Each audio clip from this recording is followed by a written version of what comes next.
அறிவிக்கப்பட்டிருக்கீங்க sir. மீண்டும் உங்க தொகுதியிலேயே போட்டியிட போறீங்க. அங்க வெற்றி வாய்ப்பு எப்படி இருக்குன்னு நினைக்கிறீங்க? இன்னைக்கு வேட்பாளர் பட்டியலில் இளைஞர்களுக்கு வாய்ப்பு அதிகமாக கொடுத்துருக்கோம் முதலமைச்சர் சொல்லியிருக்கிறது எப்படி பார்க்க? ரொம்ப சந்தோஷமா இருக்கு. முதல்ல எங்களுடைய இயக்க தலைவர் மாண்புமிகு தமிழ்நாட்டு முதலமைச்சர் அவர்களுக்கு என்னுடைய நன்றியை தெரிவிச்சுக்கிறேன். ஏன்னா அதன் மீது இருக்கின்ற ஒரு நம்பிக்கை.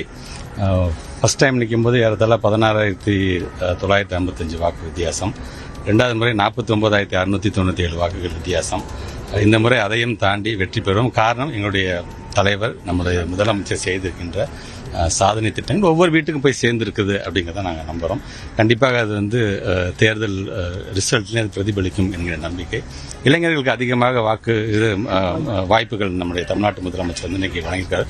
தொடர்ந்து ஒரு 77 ஆண்டுகள் கடந்து ஒரு இயக்கம் இருக்குது என்று சொன்னால் ஒவ்வொரு காலகட்டத்தில் நாங்கள் எப்படி எங்களை செல்ஃப் அசஸ் பண்ணிக்கிட்டே இருக்கிறோம். நாங்கள் அந்தந்த காலத்துக்கு தகுந்தாற் போல அந்த வேட்பாளர்கள் வருவது, அனுபவம் வாய்ந்தவர்கள் இருக்கிறார்கள், வழிகாட்டுவதற்கான தலைவர்கள் இருக்கிறார்கள், அதோடு சேர்ந்து இளைஞர்கள் செயலாற்றுவதற்கும் இருக்கிறார்கள் என்பதை காட்டுகின்ற விதமாகத்தான் இது இருக்கின்றது.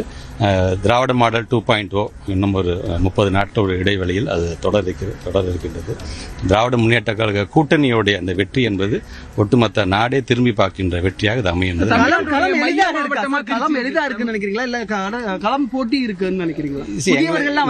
நாங்கள் செய்திருக்கின்ற சாதனைகள் எங்களுக்கு ஒரு தலைவர் கொண்டு வந்திருக்கிற திட்டங்கள், அது சார்ந்து நாங்கள் செயலாற்றிய அந்த விதம், அரசாங்கம் செய்திருக்கின்ற சாதனை, ஒட்டுமொத்தமாக தொடர்ந்து ஒரு 4 நாளாகவே பாருங்களேன், ஒன்றிய அரசே பார்த்தீங்கன்னா நாங்கள் கொண்டு வந்திருக்கின்ற ஒவ்வொரு திட்டத்தையும் எங்களை பாராட்டுகின்ற விதம் இன்னைக்கு நாடே திரும்பி பார்க்கின்ற பல சாதனைகளை செய்திருக்கின்றோம்.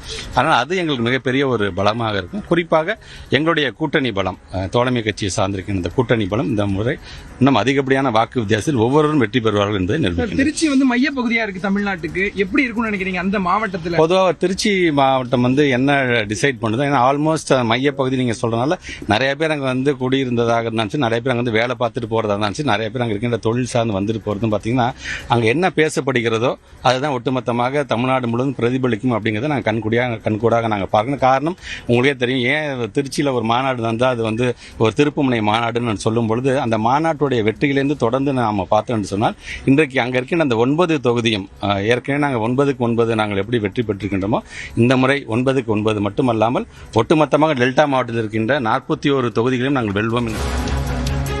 திருச்சி திருவெரும்பூர் தொகுதியினுடைய வேட்பாளராக மீண்டும் அறிவிக்கப்பட்டிருக்கக்கூடிய பள்ளிக்கல்வித்துறை அமைச்சர் அன்பில் மகேஷ் செய்தியாளர்களை சந்தித்த காட்சிகளை பார்த்தோம்.